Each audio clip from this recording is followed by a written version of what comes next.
Right, hello, Internet. It's been quite a while since I've done a web vlog, I guess.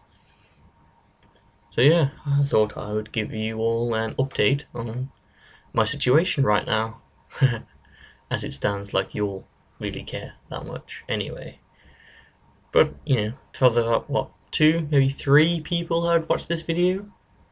I'll say three. My viewer count would be like 10, and about 7 of them, or 8 of them would be me anyway. So, yeah, about me. It's been quite a while since my last update, and I thought I'd do a new one. So, yeah, I'm still in Sheffield. Fun fact for you. I say funnily enough. Fun fact for you. I finished my degree, and now I work full time. I work at a company called BizICT, who are a software developer company. They develop bespoke SharePoint solutions, which is good.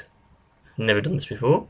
I'll say I'm a software developer anyway, but I've not been very competent with SharePoint. I'd never really heard of SharePoint before I applied for this job. So I did a bit of research, applied for the job, got the job, and now I work there, which is great. I've been there for 2 weeks now, and the guys there are pretty cool. They're helping me a lot. The company consisted of 3 people, including me, so I'm a third of the company. So, good times.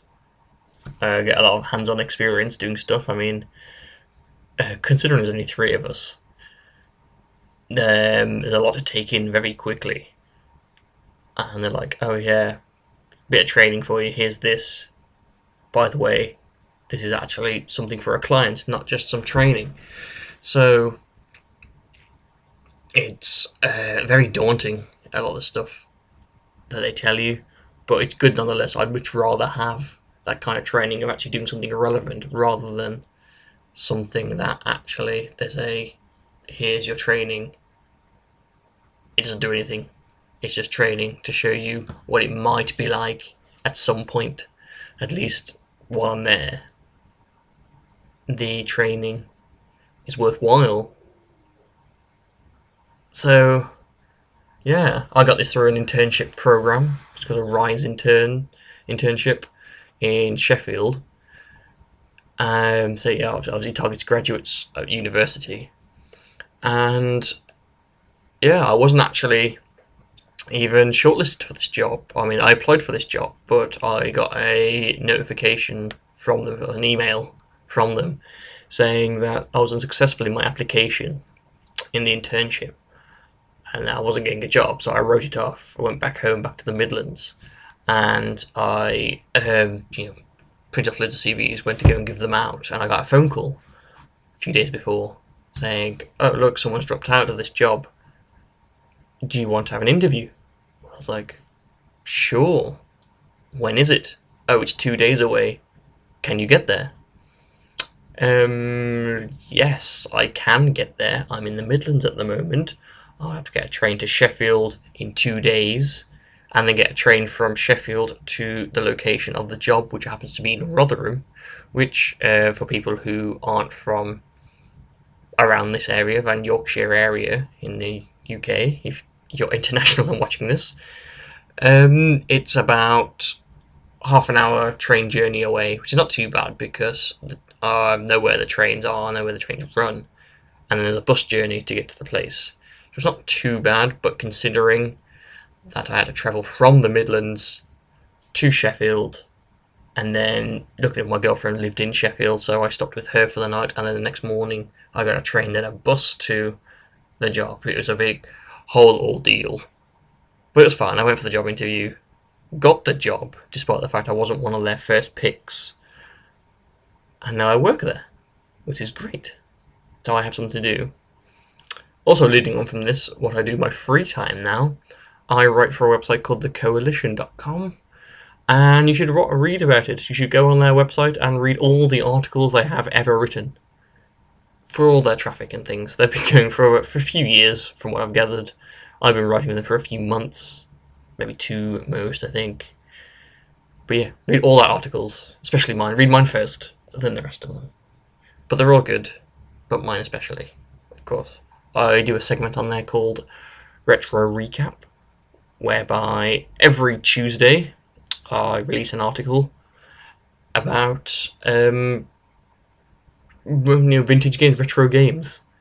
Now, I had this discussion with one of my friends about what defines a retro game, and then I had a text message conversation with another friend, Sean, which I'm sure I mentioned in one of my previous videos because I lived with him last year, about the true definition of retro, and he's insistent to me that any game that's more than, I think he said 20 years old, give me a sec, I'll check my phone, but I'm pretty sure he said more than 20 years old, is classed as vintage rather than retro, and I'm like, it's being pedantic. Really? What is it? Hold on. No, it wasn't a text message conversation, it was a Facebook conversation, so I'm going to check Facebook on my phone. Sony Xperia J, if anyone's interested. They're alright. They're pretty good. Do what they need to do and all that jazz. Okay. But yeah, I write Retro Recap, and they're all like old games. I've done 4 at the moment, so about 4 weeks worth. And say they'll be on the site every week for the foreseeable future. So if you like the old classic games, or struggling what to play and think, I fancy playing an old game again, give my article a read. You might think, oh yeah, that sounds good, I'll take it up for a bit. So far I've done Pokemon, I've done Crash Bandicoot, I've done Rayman, and more recently Super Mario Brothers. Not all the Super Mario games, just the first one on the NES. So you should give that a read, have a play, and look around the rest of the internet as well. Internet? Yes, the rest of the site. If I feel a bit off, I've actually been drinking. It's a Friday night. So after work, I went for a few pints in a pub called the Sheffield Tap. If you're in Sheffield, go there. It's quite good in there. It's not really traditional drinks. I think they have their own brewery. So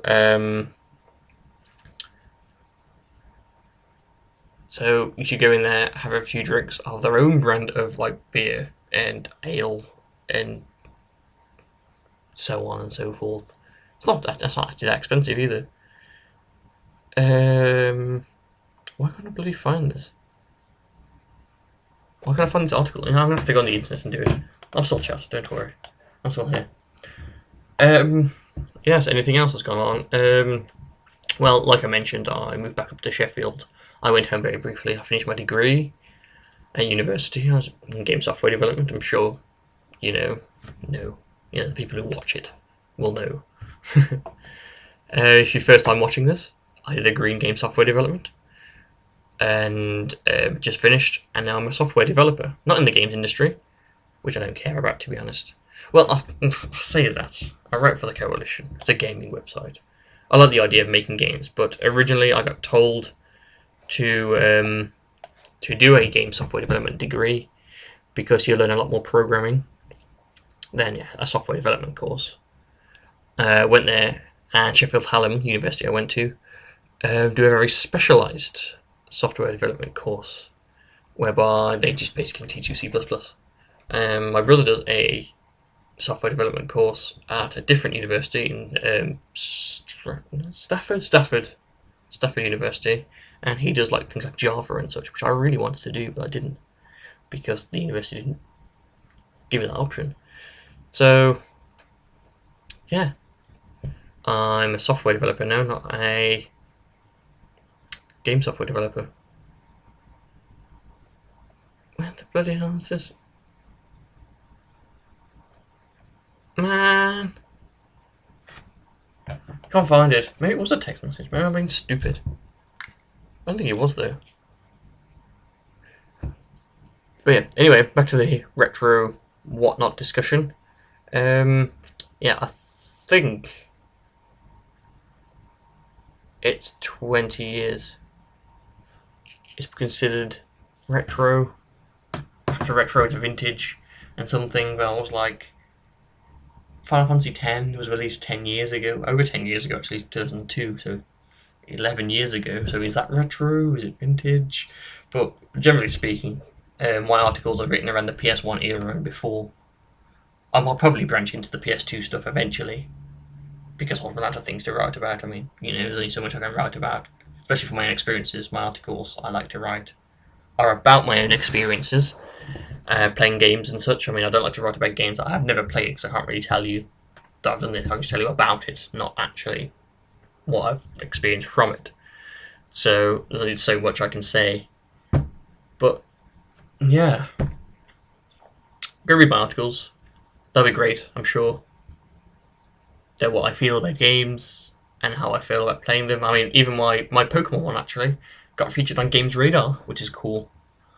So, yeah. This video's gone for 10 minutes. So I'll be very impressed if you've watched me talk about it for 10 minutes. And I'll hope to do these quite more regularly than I usually do. If I don't, then don't blame me. Well, do blame me, but it's just what I'm like. I don't tend to do. I'd like to think I do things more regularly than I should, but I don't.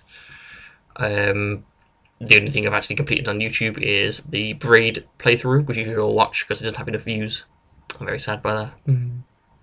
But yeah, it's nice talking to you all, and I'll catch you next time. Peace.